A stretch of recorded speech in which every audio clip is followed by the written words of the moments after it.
Good afternoon, everyone. My name is Dato Mike Loh. I'm the president of ASEAN Retail and Franchise Federation. So I'm glad to be here as a moderator for today's topic. And you can see Encik Muhammad Adam Muhammad Said. He's a deputy president of Muslim Business Network Association of Malaysia. He's a well-known consultant. Say hi, Adam. Hello, everyone. Yes, that's good. And we have another very special person, Mr. Raymond Wu.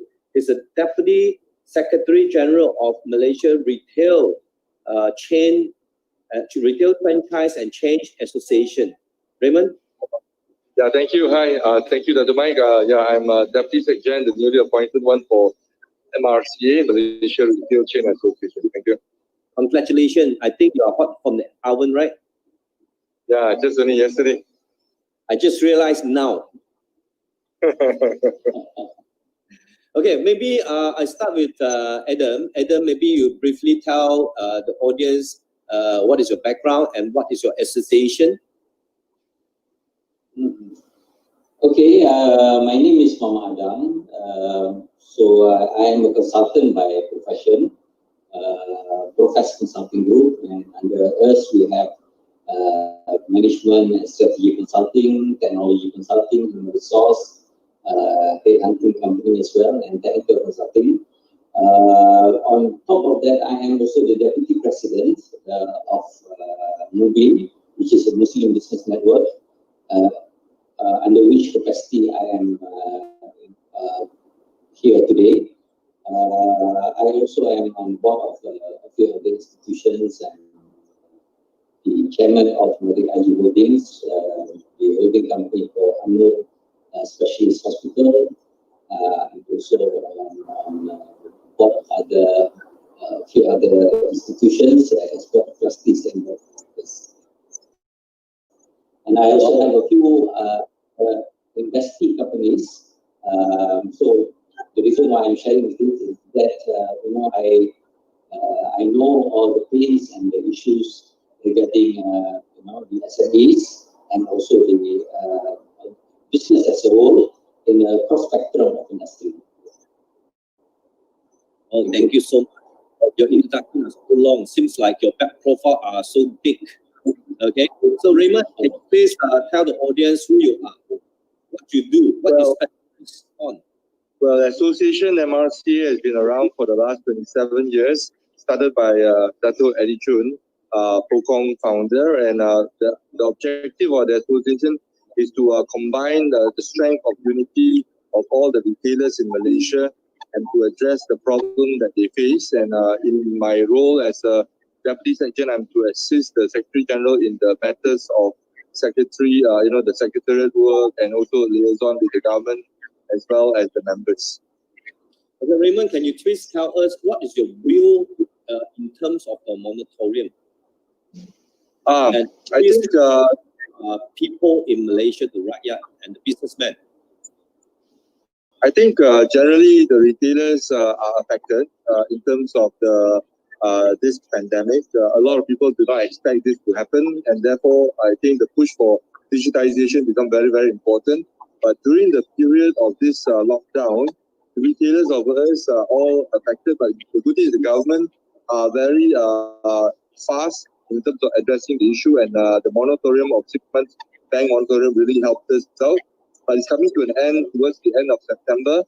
It's our hope that although the government is going to selective, and then I think they understand our problem, and there's a fast track and also a back, feedback forum for us to tell if the banks are slow in restructuring and refinance and restructure the business. But it's our hope if the government could do an automatic moratorium for another 6 months, it will be very, very good. Because as of now, although retailers, the shopping mall are getting more people are now buying on with a very focused idea what they want to buy. So they no longer have impulse purchase. So in retail world, impulse purchase is where you do a lot of business besides the normal purchase. Okay? No, that's very good. So I think what you say is true. we should have an auto moratorium rather than you have to reapply, appeal, and you have to prove that you are suffering, you are retrenched, kind of. So that would be how many bankers can attend people to resolve the people appeal? That is a problem. Precisely the point, Dato Mike. You know why? You see, maybe the bankers are worried that they have no job. There's a lot of restructuring and right sizing now in company. So maybe being a staff in a bank, they are a bit concerned that if everything get automated, then they seem to be very free and nothing to do, then they may be retrenched. So maybe that's the reason why they suggest to the government that let the bank make a decision. But if you look at digitization, one of the reasons why we do digitization is about automation. So if it's an automation, rightly, moratorium is one of the best way to showcase automation. Why I say so is this: if the company have the capacity to make payment, the moratorium get disabled by just you making your payment. When you start making repayment, means then the moratorium is no longer in place. So therefore, those who still need it don't make payment. So as a person who really affected in business, the last thing they want to do is to talk to bank to ask for extension.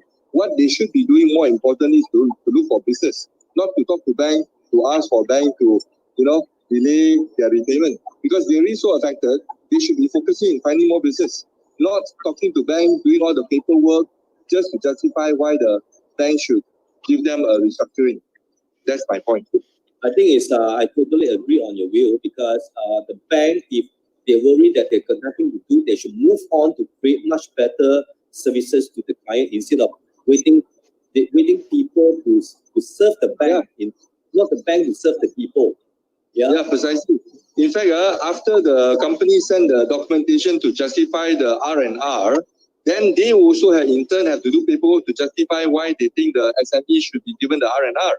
So all this work are actually really wasting a lot of time, So time lost is money lost. Okay, Adam, what is your view on the moratorium? The automation, you prefer the automation or you prefer must be go for R&R or whatever?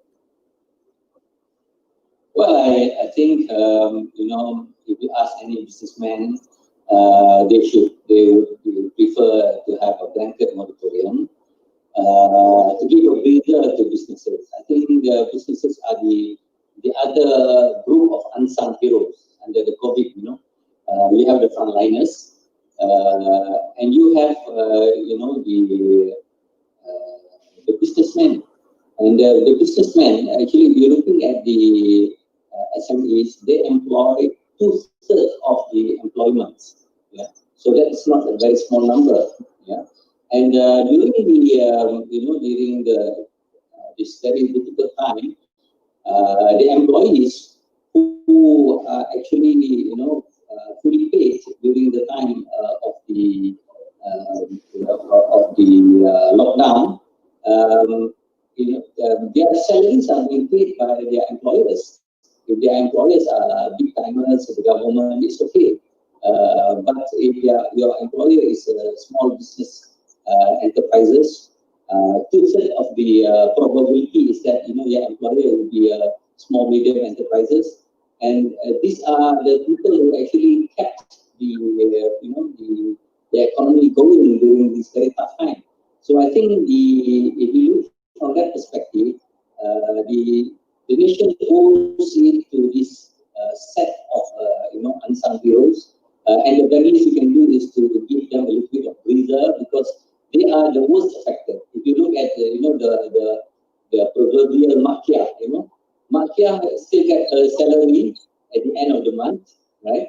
MRCA gets a moratorium on the car or vehicle. So she actually is better off next. Yeah? But if you look from business standpoint, from the SME standpoint, they still have to pay a salary, and they might be in the situation whereby if you are a retailer, for example, you have zero revenue, zero income during those times. Now it's picking up. It's never the same. Yeah. So there are some businesses that are going to be closed forever. There are some businesses that are just need time to go through this difficult phase. And if I would like to also suggest for the government to consider, the moratorium should not be just on the loans on the bank, because many of them don't take loans, but they are obligations towards, say, for example, EPF, yeah, and also the scheduler tax reduction.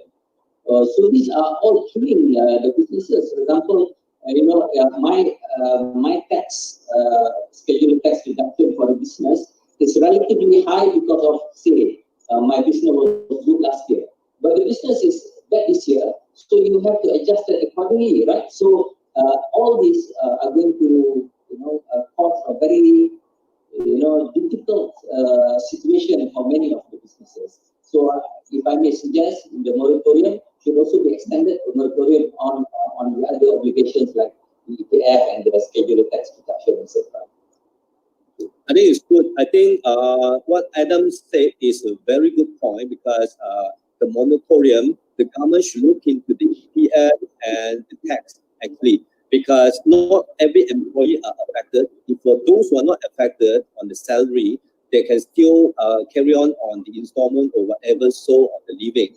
But for employer, it's very important now, because if the employer cannot sustain, so the employee will be gone. So the government moratorium should take care of the employer, actually. I think EPF, taxes is very intensive, in fact. Okay, so I think the government can really listen to this proposal, as the moratorium should look into the taxes and EPF. And then I don't think they are thinking about this. Raymond, is that so? I think what he said is a very good idea. Maybe then the government should do a two-pronged approach for business or SMEs. The moratorium extended. Then for individual, especially those who are not affected, then do a selective R&R. Good idea. Yeah, because I always say chicken and egg, whether you have chicken first or egg first. But I think for this situation, this pandemic situation, employer is equal important, because employer is taking care of all the employee. As what Adam said, 70 to 80% are the SME. So can we taking care of the employer so that the business still can be survived? I think it's important to be survived, right? So Adam, what is your view on, in terms of, because you are representing the Muslim entrepreneur, so what is your mentor normally in this pandemic situation? Yeah. What is difficulties that you're facing, the Muslim entrepreneur facing now? Yeah. I think the business issues are business issues. Whether it's Muslim or non-Muslim, I think we face the same kind of business issues. That's one thing I want to highlight. And I think the small businesses, small and medium businesses, are affected in many ways because of this COVID. Among others, our retailers, they have been very badly affected. Services, they have been very badly affected, and there are many also businesses affected because of the uncertainty, the political uncertainties. There are many jobs, projects that has been halted. Certain things, if you halt, it doesn't matter much. For example, if you order, hardwares, machinery, you can just call and say, okay, postpone the delivery of the machinery by 3 months or by 6 months. Yeah, to the principal. So that's all right. But what if you are about to embark on an engineering project, and you have 300 engineers or 100 engineers under your payroll? So you've got to hold them, and then the project keep on postponing. So these are some of the issues that have been faced by our, members. And the retailers, I think they are all very badly hit. And they talk about the new normal. I think there must be a clear clear differentiation between a temporary normal and a new normal. So what is new normal and what is temporary normal? For example, is people not going for holidays? Is that a temporary normal or is that a new normal? I might say that is a temporary normal. People don't go for holidays overseas, for example, because they cannot. The moment it's allowed, they might go back. But what about, say, online sales, online trading? I see that even after the easing of the MCO, people still prefer to order through GrabFood, and they still don't want to go to the malls as they did before. Even if they do, like Raymond said, they go and buy more of the window shopping rather than buying anything substantial. So that might be the new normal. So the new normal might affect our members in more ways than what we can anticipate. So I think we are still assessing what, like I said, the temporary versus the new normals are, and how it's going to have the short-term or long-term implications for members. That's very good. Yeah, it's a good share. Raymond, you have anything to add on? I think the pandemic, and then in terms of the Muslim, the good thing is that maybe in terms of halal certification, the product quality, food safety becomes some good issues to really heighten on to improve that, the good food preparation. And then the other thing is being Toiban in terms of very socially responsible. I think the government is also looking into that, ensuring that no one get affected, no one get left behind. So in terms of that, the practice could be further heightened.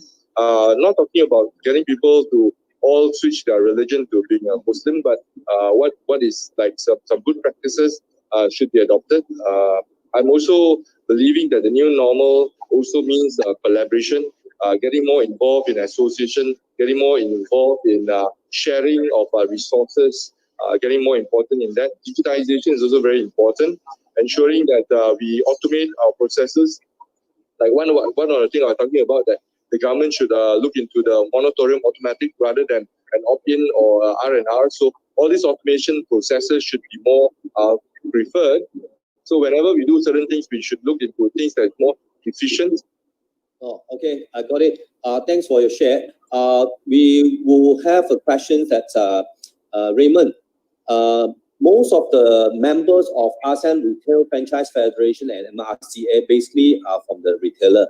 Right? I can say a few hundred of them, maybe thousands of them are the retailers. Right? In fact, in Klang Valley alone, we have about 100 shopping malls in Klang Valley. In Malaysia, you are talking about, wow, it's a lot. If you compare to the global, right, I think we are ranking in top 50. So I think this pandemic will making a lot of problem for the retailers, our members, because you can obviously see that people are changing the new norm, not going to the mall. In fact, they are declining the traffic of the mall, right? So what is your proposal, Raymond and Adam? I start from Raymond. What is the proposal to help the retailer to overcome it? I think training is a very good thing to do. Sharing and also collaboration, as I was saying, and then going into automation to minimize manpower resources or able to measure the productivity. So these are the things that I think we should be looking at. Definitely retailers in Malaysia are affected. Worldwide retailers are affected, not just in Malaysia, worldwide all retailers are affected. So now it's about automation, optimization. You don't need 200 outlets. You may just need 50 outlets in Malaysia. Then do a O2O, offline, online, online, offline, kind of transition. If you're not really offline, then, have more outlets. But the outlets doesn't need to be hundreds in Malaysia, be 50, 100. Look for good locations, good shopping malls, and then move from there. Right sizing. the more owner, the more operator listen on your share, right? They will hate you because you are encouraging the retailer to leave them. So No. That means to say that the other malls will have to do differentiation. I think we have a lot of malls in Malaysia, but good malls, positioning well, and then those that are not doing so well, maybe reposition is a vital thing. Like for example, you have all IT or Lawyat, for example. Lawyat is just focusing in IT. So maybe it could be another one that's focusing in micro or craft or arts, like central market. So positioning is vital. I think in the meantime also, more operators should look into their price positioning, because you cannot retain or remain the price, the rental that you have for the past, because now the new norm have applied, the new living, everything is applied. So the mall should look into a new packages to let the retailer overcome the obstacle, the pandemic obstacle. But saying that, Dato Mike, there's still this. Yesterday I was with some friends. He's selling a very high-end vehicle, branded vehicle, cars. And you know what he's telling me? No more stocks until next year. We have a friend like that, sir. After the MCO opening, so our friend have sold about 3 Rolls Royce, Lamborghini, Ferrari, everything, 20 units. So they're still like that.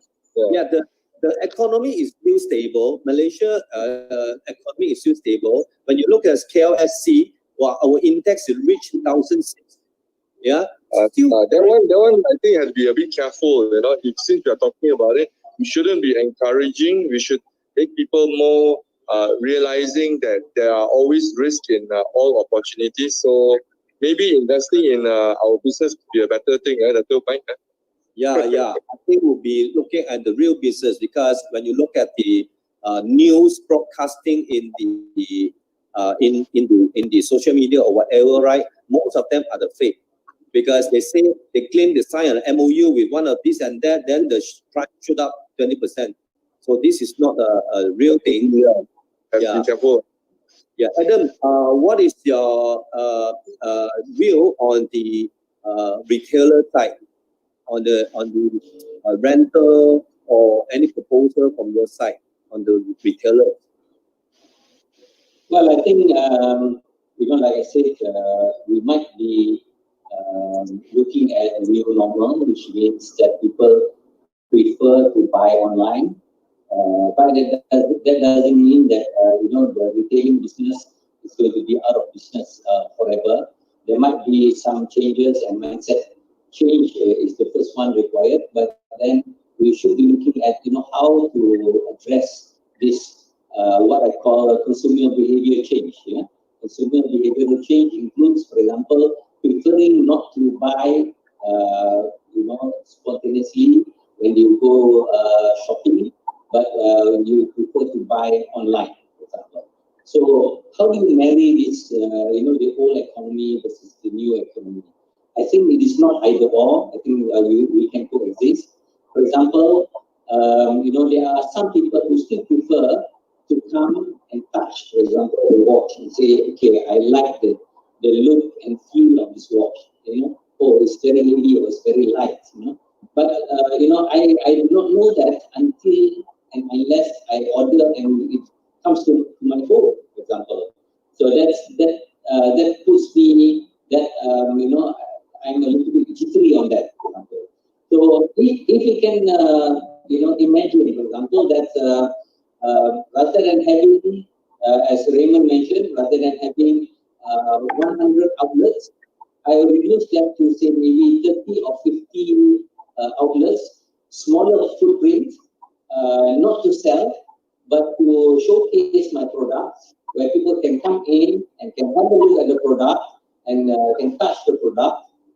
But when I want to buy, I can take my time and I can order that purchase online. Yeah. So this is where the electronic fulfillment is required. You have the warehousing, you have the processing, and then you have the delivery, right? So I'm talking about the second part, which is the processing. That means people can come in and appreciate the physical existence of that product before you buy, but all others can be done electronically. So I think this is the reality, whether you like it or not. So the retailers, the landlords who have the retail outlets, you must be prepared for this new norm. You must be prepared to to think about how to use all these space that is going to be redundant very soon, in a big way. For example, I have also some educational institutions that are scaling down, because they go online learning rather than classroom learning, which means lesser demand again for retail for outlets or office space, for example. So again, I think we are. To summarize, I'm not propagating 100% new economy, or I'm trying to defend 100% of the old economy. I think there must be a balance in between these two. Okay, that's good, Adam. Thanks for sharing. I think digitalization is very important issue. And in fact, in the past, before the pandemic, we are still curious whether we should post or we should not post, whether it's all up there or all down here. So every process are configuring, are confusing. There are too many confused. They are not certain whether they want to go, they doesn't know how to do. And we are much more far, I think 5-6 years behind of America, behind of China. So I know, Raymond, you are heading one of the digital platform now. So can you tell something about what is your view on digitalization in Malaysia? I think that's why sometimes we always look at the good thing that happens in a bad situation. So Malaysia, I think, versus ASEAN and also like Vietnam and all that, we are much more affected. Imagine 2-3 months your shop closed and don't do a single sale, and yet have to pay people. So that's when it gets into us as business owner, the importance of digitalization. Only if we have done the digitalization and everything's on the cloud, we will be able to do businesses. But because we didn't digitize, we realized that not doing the digitalization really impact us. So the urgency and really in our face, we see the problem that we face for not digitalization. So that's a good thing. I would say that Malaysian SME realized they did not digitize and therefore they lost out. So the urgency is there, and the government is hitting it while the things are hot, hitting the rod when it's hot. And in this case, I want to applaud the government. I think MDEC is getting very pragmatic and very proactive. They have two things that they have done. Even in fact, before the pandemic, they already have a digitalization grant where it's a matching $5,000 to every $5,000 every SME put in. And I think they set aside a few $100 million for it. And then lately, they have a new one that's called the Smart Automation Grant, where every company are eligible up to 200,000 ringgit claim on grant matching. We as an association are engaging with MDEC. I think MDEC are very receptive and they are able to come out with certain solutions whereby the members of our association with right guideline and also control, they are even willing to forego the matching part, enabling members to really benefit from this grant, but in a much more focused and also leveraged situation. What I mean is that if that software is to be created for a particular industry like F&B, to automate the process of fine dining or casual dining, that software can be used for other association member that is using the same method of serving the customer. So that software, if it's created and then 10 companies benefiting out of it, the impact of the $200,000 become $2 million in terms of savings to SME, because SME is not spending $200,000 each. Government is spending one time. So I think the government is very, very receptive. And these are the things that they are seeing. Although the government changed, the new government are actually proactive. Maybe the timing they come in power is good. Therefore, they are leveraging and able to harness it. Yeah, I think it's very important. I also agree that the current government are effective. Yeah, is more aggressive and effective. I think all the bosses, if you are online now, don't confuse and don't stop. You have to online your business, but please don't only look at your own domain, own website. You should park your business into the global website, into the share website, the platform, not your own self. I think you need a lot of traffic. Don't spend small money on only setting up your own self. You go for the big one, okay, the general one. I think every bosses, please, you have to take action now. Don't think anymore. Yeah. You think? And one of the fastest way, Dato Mike, is that all SMEs look into joining association that's good. You can see good brands here in this event. Join those associations, understand the opportunity and the government offering in terms of grants, and then understand how the grant can benefit our business. And then collaborate with people. Collaborate with friends of of the same industry or customer of the same kind, but they are not competitive. Don't create competition, create collaboration. We have to work along the community. We are setting up a platform for everyone to work together. We have friends like here, we have Muslim Association, we have MRCA, we have ARFF, we are all friends. And the past for the since MCO happening since March until now, all the associations have been work hand in hand to advise the government what is the next, what is the moratorium, who should be covered. I think all the retailers or the business SME owners or whatever, please join a member for yourself, either whatever good platform it is, then we will go hand in hand to overcome the obstacle that we're facing, this pandemic obstacle that we're facing right now. Adam, what is your view, the membership? Yeah, how do you see that a platform like your association and our association can need to be helpful for the non-members? I'm all for collaboration. I think we sometimes forget that our real competitors are the global world out there. It's not between businesses in Malaysia. I would like to also highlight that in the SMEs, among the SMEs, even though we are the 68% employer employer, we only contribute to 38% or something to that effect in terms of our GDP. But more importantly, we contribute less than 15% in terms of exports. So what does it tell you? We are very good in playing in the local field, creating employment locally, but in terms of export, we leave it to the big boys. This is a sad thing that shouldn't be the case. And I think the digital world has allowed smaller businesses to have access to the world as well. So I think in Malaysia, I don't know how else the government can help, but they certainly have offered a lot of help. Apart from these areas that Raymond talked about, the matching grants, the 5 areas that they focus on, two areas are the front line, the front end, the marketing, digital marketing, and also the payment gateway. And then you also have the back end, for example, the human resource system, the HR system, etc. So you have the front end and back end, where the utilization can help the organization, and the government is helping in this area. And I think there is an effort also towards this direction.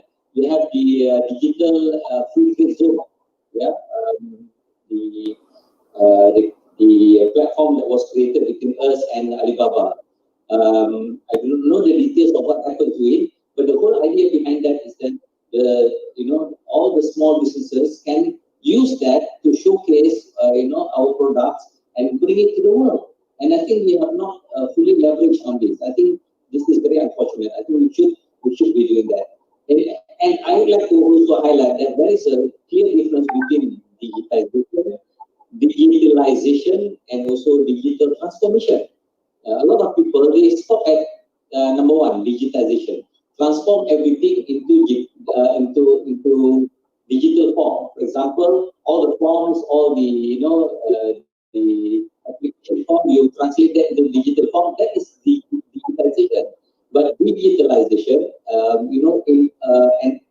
encompasses elements of improving the way you change you do your business, the processes. For example, you have payment gateways. You have last time you had My Taxi, and then you have Grab, and you have all those are digitalization, not just digitization.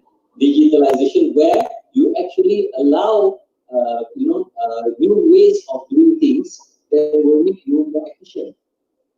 But to my I also want to highlight another element, which is digital transformation. This is very, very important. If you do things more efficiently, but the business model is still the same, then you are only improving marginally. That means only on the efficiency side. Okay, I ask this question. Let us create more of Airbnb. Airbnb is the biggest hotel chain without any hotels, and also you have Uber, the biggest taxi company without any taxis. Actually, they missed the point on two fronts. Number one, Uber is not a taxi company, and Airbnb is not a hotel.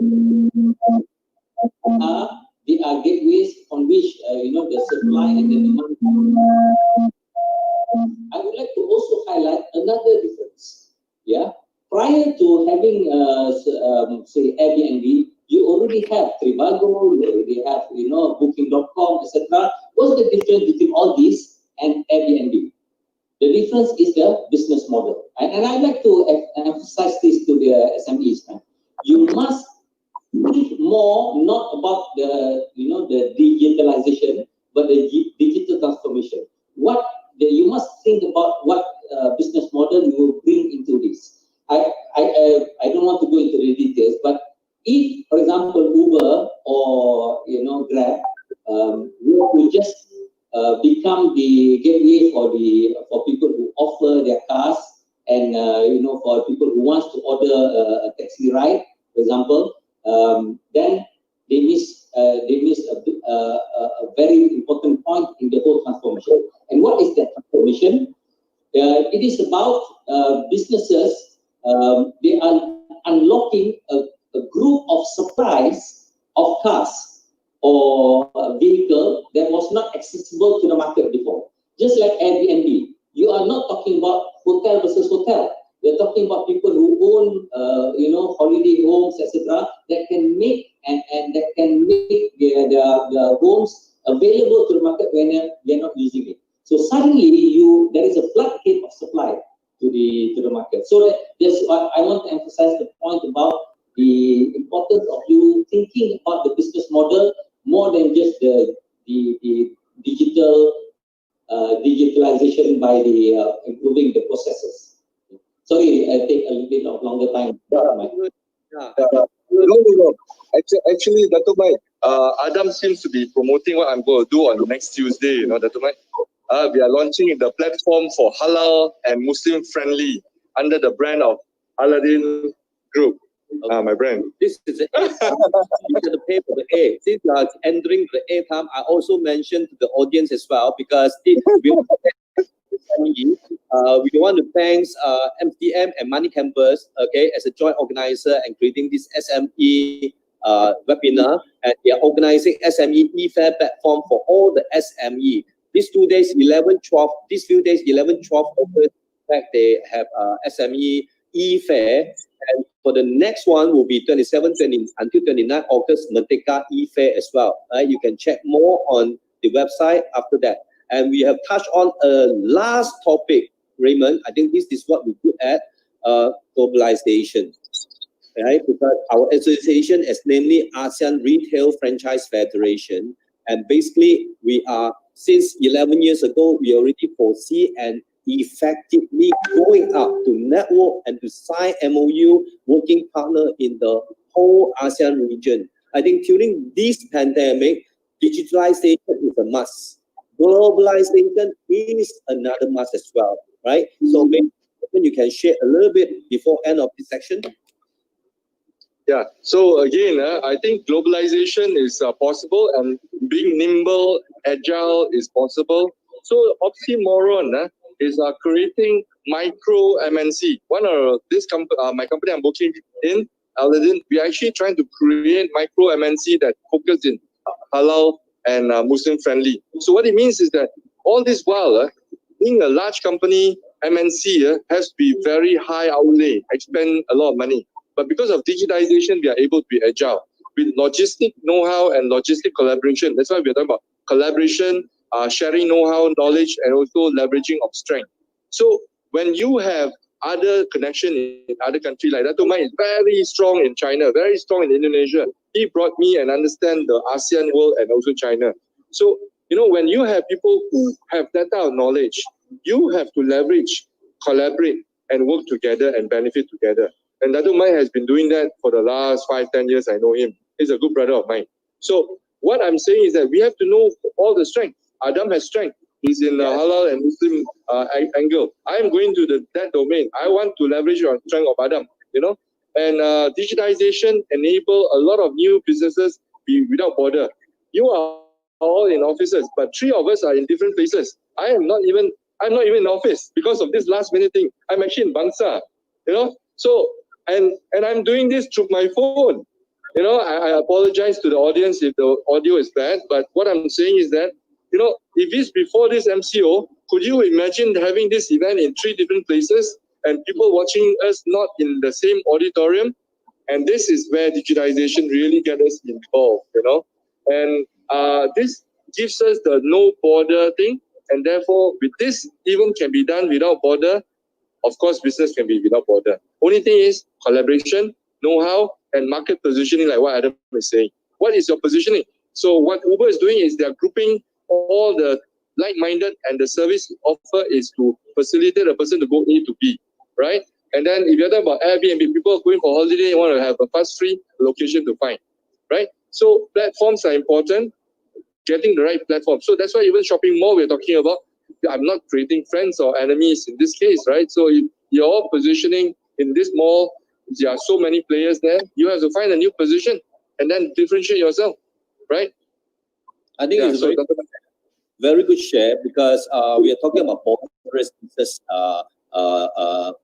landscape. Yeah, we talk about harmless landscape, because a lot of bosses, when you want to make appointment to see them or whatever to discuss on certain things, they normally tell you that they are full, they are busy, this and that. With this new norm, I think we all will talk about borderless. Everything should be borderless. Everything will be without any barricade, because we are talking globalize. How to globalize our brand, our position, our economy, and how to get more business to be on board. How to build the community among all the races, all the nationality, all the market. I think this is what we're talking about, because government is giving a lot of effort. Their support, like Matrix, they help you how to excel your business outside of Malaysia. So I think all businesses, all the businessmen should join, like Adam, okay, or the Muslim Association, Entrepreneur Association, join ARFF as one of the ASEAN leader in ASEAN on bringing members to the ASEAN markets, and MRCA, how to excel yourself in the biggest network in Malaysia. So I think let's work hand in hand. Let's create miracles. Just starting that you say you to yourself, right? Yes, to network to each other. Now we have 3 beautiful groups, beautiful members together. I think when we tied up everyone, I think the market. Adam, you agree on this, Raymond? Yeah, sorry. A loud motorbike just drove past me, so I had to mute it for a while. I think you said right. Matrix is also a very good agency that really helps a lot of businesses, SME, to go abroad. The grant is very transparent, very easy. I think the person helming it, Dato Latif, did a very good job. So I think Matrix good. MDEC, good. All these agencies are very, very useful. And then if you look at all the new ministries and all that, very hardworking. Topa, very hardworking. He actually helped into how to make the economy move again through his MKN. And not only that, this solution in expediting services. Yeah, so I think all these people are working very, very hard. We can see the ministry are working very hard, and they are listening. They are really listening, and they are really very low profile. They just do it, and they're not just like blocking you, stop seeing you, this and that. I think all association like us, other association, just knock the door and tell them what you need, and tell them what they should help us to pursue to make ourselves excel during this pandemic. Pandemic is one of the very good opportunity for those who are prepared, for those who are ready to move forward. I think don't stop. Please take a good move. And in the same time also, please look at the SME fair, the virtual booth, right, provided by SME Money Campus and MCM. I think they are targeting, they have 200 SME to participants, and they are targeting for 12,000 visitors in 2 days. Please don't stop. Please lock yourself in SME e-fair, see what is this, and please make yourself be one of the participants to own an e-book. This is a new norm. Own an e-book to promote yourself, make yourself spend a little bit money that maybe you met some investor or buyer from Arab, from Myanmar, from Indonesia, who knows? Like Snips, I run Snip Salon in 6 countries. All these people just log into the website and they see me and come to me. I think this is opportunity, the new norm. So don't stop. And for Adam, thank you so much for taking your time to share in this section. And SG or MRCA, Raymond, yeah, my brother. So I think anything. Deputy Secretary, not SG. Deputy Secretary. SG. So I talk a little bit fast. I removed the D, right? That's why. Okay. So very grateful to have 2 of you here, right? The industry captain in the respective industry. I think the listener, the audience, if you have benefit, if you think that what we shared just now is benefit for you, please don't stop yourself. Just move on to a new norm. Please adapt to the new norm. Yeah. Thank you so much. Thank you, Emmy from Money Campus, by making me the moderator of the day. Thank you so much, brother.